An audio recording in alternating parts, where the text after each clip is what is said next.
Hello, hello! Welcome back to Loki's Library, and if you are new here, welcome. I am your librarian, Katrina, and on Sundays I do a thing called Books and Booze, where I mix up a review a book and mix up a cocktail. This month we are looking to the stars, making this week's book Packing for Mars. Boom. The Curious Science of Life in the Void by Mary Roach.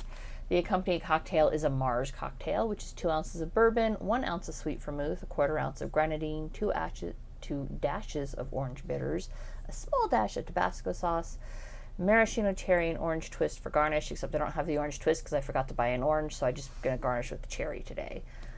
So let's do this. This book takes us through man's history in space. It actually touches briefly on from man's very first flight, and I'm not talking about the Wright brothers. I mean from the time they invented the hot air balloon and took us just a couple hundred feet above the ground, all the way through where we're currently at as of 2010, which is when the book was released. So she covers a lot of ground. I mean, she doesn't spend a lot of time on the hot air balloons, but she does touch on it because it is relevant, because that's where some of those first early experiments came from, on how mankind would how well they would do off the surface of the earth, because we didn't know. So a lot of it is spent in the 1960s, because that was when the space race really kicked off, right, into present day NASA, again present as of 2010. The book actually starts off with how astronauts are chosen in Japan, which is definitely different from how America chooses their astronauts. I mean, we look very much for the Superman types, the Eagle Scouts, the truth, justice, the American way. That's what we look for in our astronauts.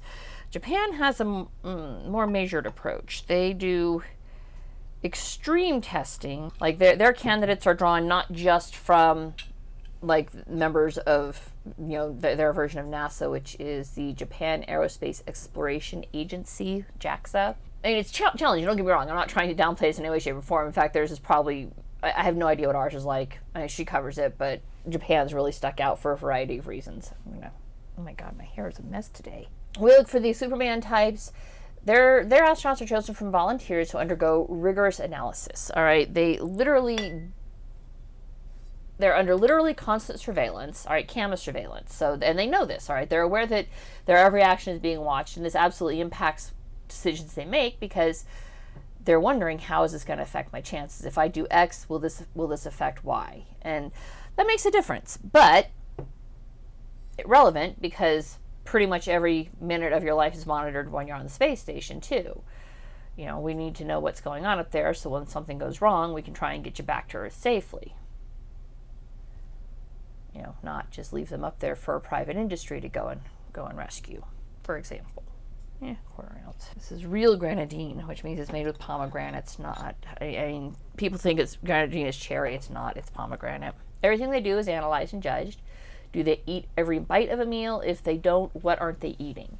And why? Why are they not eating this? How perfect are their origami cranes? Not a joke on that one. When Mary Roach is there, she's literally sitting with a psychiatrist watching all of this, and they're handed a packet of origami sheets and told to fold 1,000 origami cranes. And it's not timed. They don't have to do it right this second, but it's not an indefinite window. They have a couple of days to complete this task. And it's not as random as you might think, all right? What Japan's psychiatrists are looking for is level consistency. They're not necessarily timed on it. Like I said, they don't have forever, but they don't have forever to make it. So they do have to make it within a couple of days. But what they're looking for is, the test is designed to see if the applicants can perform consistently under pressure and against a deadline. Are the last cranes as well made as the first? All right. Not just the cranes. They're judged on things they can't necessarily control, like snoring. All right, which makes sense. I mean, if you're going to be in an extremely confined space for weeks or months on end, with literally nowhere to go if you get on each other's nerves, snoring, I mean, if you've ever slept next to a snorer, it makes one contemplate very dark thoughts. And I say that as somebody who has been the snorer and the snoree, sleeping next to somebody who snores badly. This is a stirred cocktail, so let me stir this up. My husband and I actually have an agreement where if one of us can't sleep because the other is snoring, the one who can't sleep can go sleep on the couch, and the one who's left in the bed won't wake up and have their feelings hurt, because it's well known that we both snore. And so we're like, well, if you can't sleep, you got to go sleep on the couch, fine, but I'm not allowed to have hurt feelings in the morning because you weren't there when I woke up. So Faceless fights. From how the astronauts are selected, Roach delves into what it's like being that isolated. All right, she talks with Russian cosmonauts who beat America into space in the 1960s, and while neither Alexander Leviathan nor Yuri Romanenko, and I am probably mispronouncing those names and I apologize, would say anything bad about each other now, whatever happened on their mission is in the past. All right, they acknowledge that, but something is known to have happened between the two that was not pleasant. But when they met each other to interview with Roach, they embraced each other like brothers. And I get it. Again, very extremely close quarters. And Roach was able to see the shuttle on which they had been stationed, and extremely close quarters. Like, it's very tight. It's easy to see the tensions would explode, if not exactly why. Because some things, if there's water under the bridge, it's better to left it unsaid in the present. All right, let's try this. It's okay. It's alright. Actually, that's pretty dang good. I really like that one. That's pretty good, actually. She explores isolation chambers and how participants in an isolation chamber don't do well psychologically. This is something I'm kind of surprised she missed the boat on this one, because there have been many studies, not just done by NASA, but there's a reason why prisons who keep people in isolation are considered cruel and inhumane. It's a violation of the 8th Amendment to leave somebody in an isolation chamber for extended periods of time, because you can literally go barking mad. Many become violent as a result of it, and that's the real challenge of a trip to Mars, because it's very unlikely that any space agency would send a single person to Mars. It's just a single person. That's unlikely to happen. It would be an incredibly small group sent, like 6, 7 people, 8 maybe. They looked at the possibility of sending married couples, and then the problem with that is that will they jeopardize a mission to save their spouse if something happens, and so there's a reason for that. Additionally, does the married couple have children? Well, the chances of not ever making it back to Earth are pretty dang high, so what happens then? The children are just going to be left orphans. So they looked at sending maybe retired couples, whose children are all adults, So it's up in the air. There's not any definitive set plans to send somebody to Mars as of 2010, and I don't think there is now either. But these are all things that are being taken into consideration, the metrics under consideration for such a trip. The chapter actually made me realize just how prescient Robert Heinlein was with Stranger in a Strange Land when he talks about the failure of the Mars mission due to jealousy, infidelity, and murder. I'm like, wow, man, the more I read and learn about the world, the more I peg Heinlein as one of those authors who kind of had his finger on the pulse of humanity. If we would all just follow his lead, we could be living on the moon by like 2050. Hopefully we avoid the war aspect of it. But I'm just saying, it's possible. We could. She explores the various mental effects of finding yourself in space. It impacts people very differently, all right? Some people will have extreme euphoria because they look out and realize just how vast the world is. There's nothing out there but blackness, because when you're in space, you're not seeing the stars. It's just black. To the very real but misleading sensation that you're falling towards the Earth when you're on a spacewalk. You are in fact falling, but you're not falling towards the Earth, you're falling parallel to it. So you're kind of skimming over the surface at an alarming speed. It's like 17,000 miles per hour or something very fast like that. And that can really mess with your head.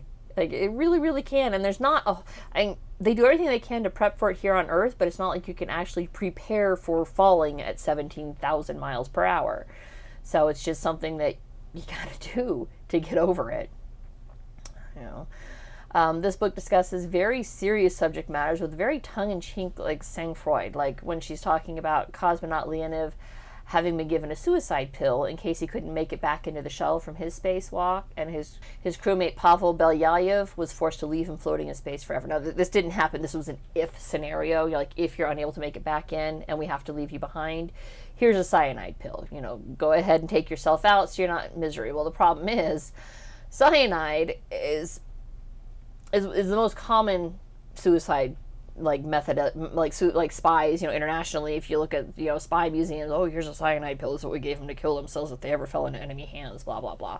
It's a slow, ghastly, horrifying death. There is nothing pleasant about death by cyanide poisoning. Far more ghastly than having one's oxygen supply cut off. All right, and per Roach, if you're just floating in space and your oxygen is slowly going out, this is actually a calmer, more peaceful way to go, because quote, as brain cells die from oxygen starvation, euphoria sets in and one last grand erection.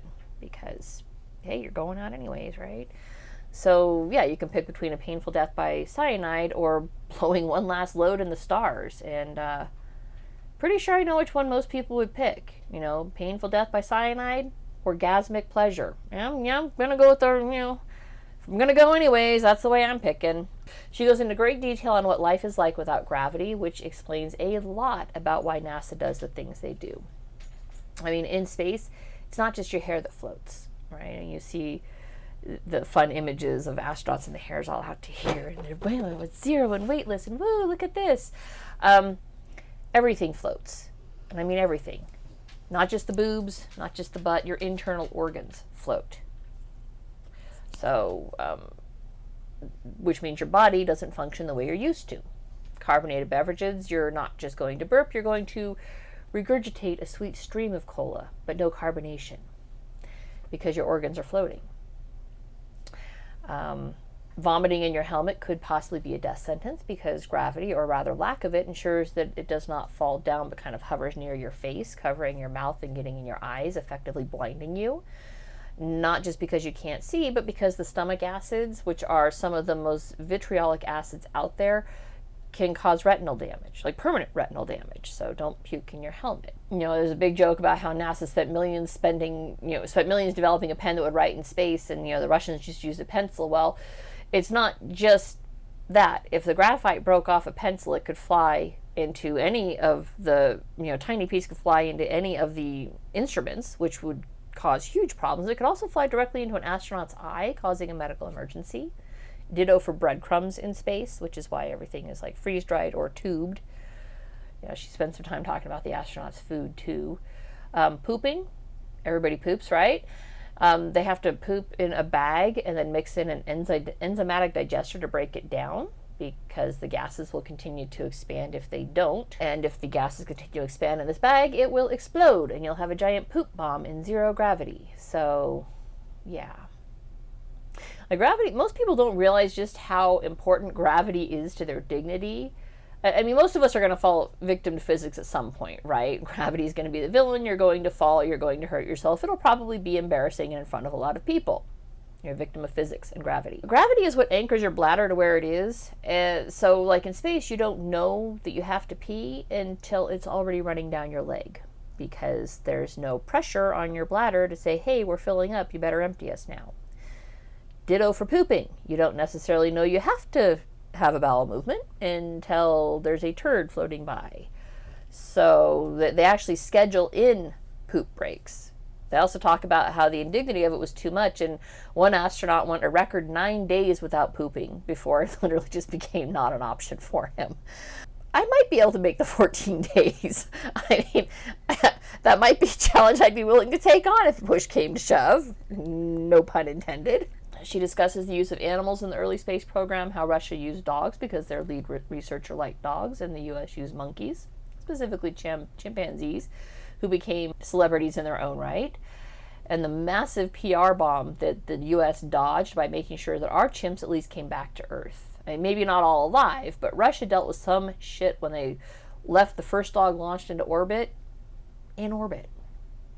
It turns out the entire planet was like, what the fuck is wrong with you people? Everybody likes dogs, and you left it up there in space to die alone. What is wrong with you people? And as far as we know, she's still up there. And yes, Laika was a girl dog. The Russians like to use girl dogs because girl dogs don't have to lift a leg to pee, which means they weren't peeing on the instruments. They could pee on a pee pad, basically. FYI, we have this weird thing about needing to be the first, even though provably we aren't. When I was Googling the dog's name to make sure I had the right one, I mean, it's in the book, but I couldn't remember which tab it was, and there's no index, so I couldn't find it that way. I Googled it. Like, what was the dog's name? I was pretty sure it was Laika. I was right. Google is maintaining the U.S. launched the first animals into space because we launched fruit flies in like 1947, and I personally feel like bugs don't really count. So, but whatever. America's got to be first. NASA studies what happens when you don't wash for 2 weeks, because in space you may not be able to wash for 2 weeks, which leads us down the rabbit hole of where most BO comes from. She follows all these rabbit holes all the way down. All right, your armpits, groin, feet, That's where most BO comes from. Almost everything else gets wiped off on your clothing. She talks about a lot of people who perform a yeoman's service for these studies. I mean, those who volunteer to not wash for the 2 weeks for science. All right, they don't just send them up to space and say, "Hey, don't wash." They might just say, "Wear these clothes constantly. The next 2 weeks, you're going to wear nothing but these clothes. Never take them off." Yeah.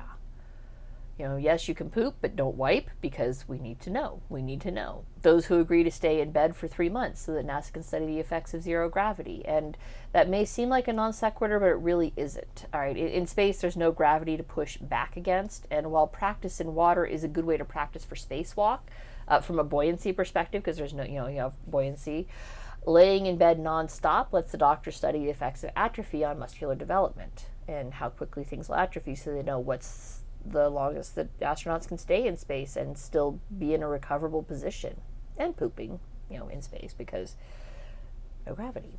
If you get out of bed, then you're moving, and they're not able to study the atrophy effects. So they, wow. She discusses how they get that practice to ensure that if or when something goes wrong, the astronauts know what to do about it. There's an island in the far reaches of Canada, Devon Island, which shares several geological features with Mars and is being used to practice Martian exploration.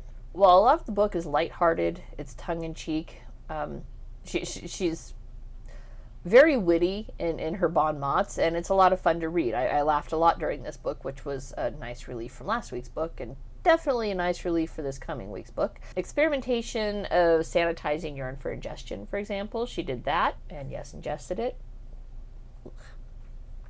But you gotta recycle water. Frankly, we're all drinking recycled urine at some point because of waste management systems. It's just very sanitized for our own sanity. Some of it's not nearly so fun, like when she talks about the Columbia disaster and how exactly those astronauts died. Columbia is the sole topic of next week's book, so I'm not going to go into it now, but it's fucking gruesome. I mean, just brutal. And at some point she realized that one of the people she was talking to was the widow of one of the Columbia's astronauts, and she forbore asking him how he was able to talk about it, which was respectful.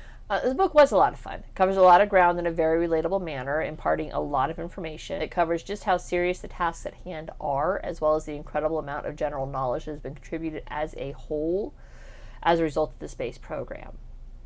I'm not kidding about the lack of dignity, though. I mean, my God, they actually, like, the BMs they take from space in the little plastic baggies with the enzymatic digesters.